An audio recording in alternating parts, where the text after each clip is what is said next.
High crush বয়। কে আপু আপনি? আপু? কে আপু? আপনি? আমি তোমার থেকে গুনে গুনে 5 বছরের ছোট। ও আচ্ছা, তাহলে বল মেগা, কি বলবি? খাওয়া দাওয়া করেছিস? আরে তুই তুকারি করছো কেন?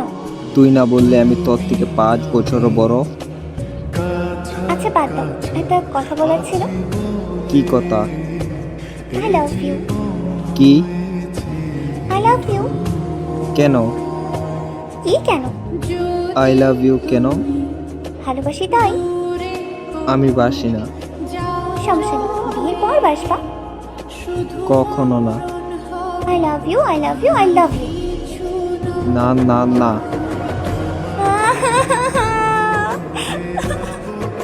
কি হলো? আচ্ছা ঠিক আছে, I love you. Love you two.